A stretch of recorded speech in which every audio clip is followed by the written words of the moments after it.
Okay, I think I'm going to show you one more thing related to this basic set of chords in the key of C major.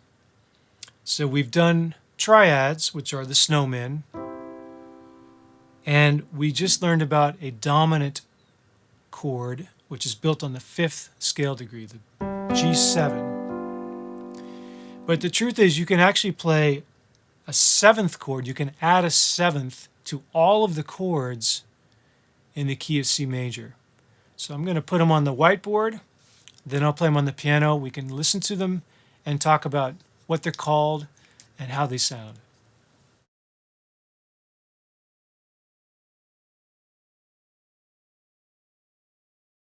So I've made my snowmen, and I'm going to not label them down below just to try to keep my work area a little bit cleaner here.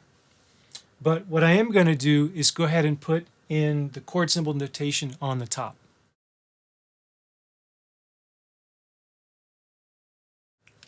All right, so these are the same triads that we've done in a few lessons already.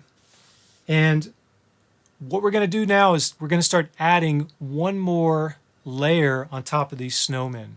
One we've already done, and that's the 5 chord, which is G7.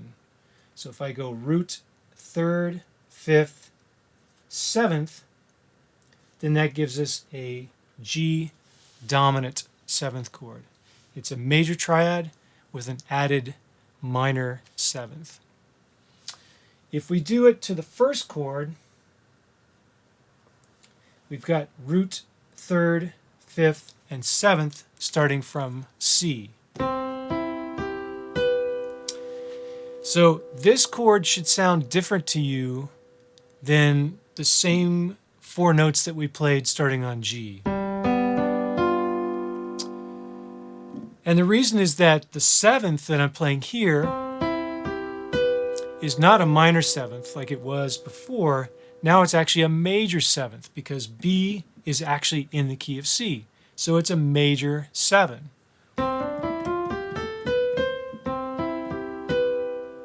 So that note comes from the key. It's a major interval. And therefore, when I play it in this chord, it makes the chord a C major 7th chord. And it has a really different sound from the dominant chord. So how I'm going to notate that is the following way.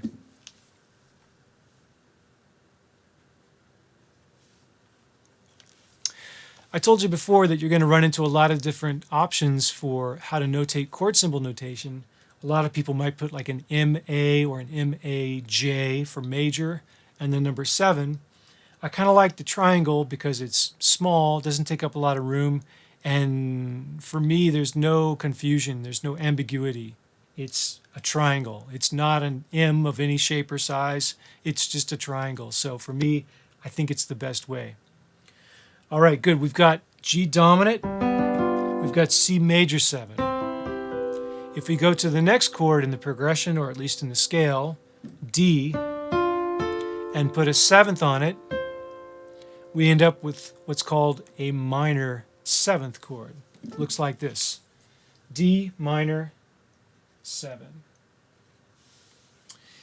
And a minor 7th chord is kind of like that G7 because it does have a minor 7th in there, but the triad that's down below is also minor. So that's kind of a minor triad with a minor 7th.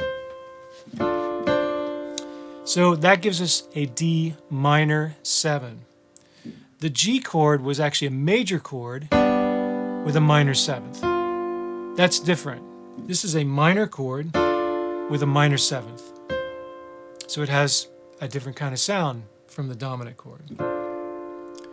So D minor 7.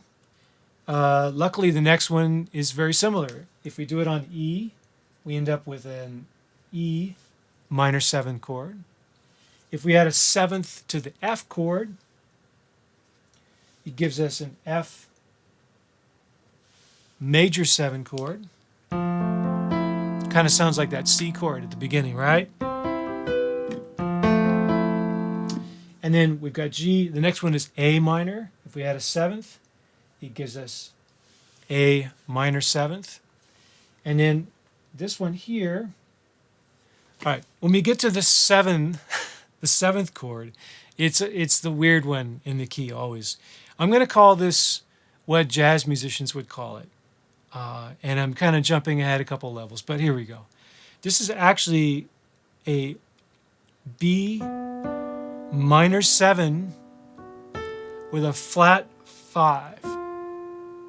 B minor 7, and the 5 has been flatted or lowered. So it's kind of weird because it's not really B minor in the key of C, but most musicians will look at this chord and think of that as a B minor 7 flat 5 chord. If that's too confusing, don't worry about it. We'll kind of keep working it in as we go along. All right, just to recap, I'm going to take you through all the chords in the key of C major played as 7th chords. C major 7, D minor 7, E minor 7, F major 7, G dominant 7, A minor 7, B minor 7 flat 5, and C major 7. So we're adding more color to the harmony. We're able to express a little bit more complex emotions. And if that's a sound that you like, I'd really encourage you to kind of explore that, because when you start inverting those chords, things can get pretty interesting.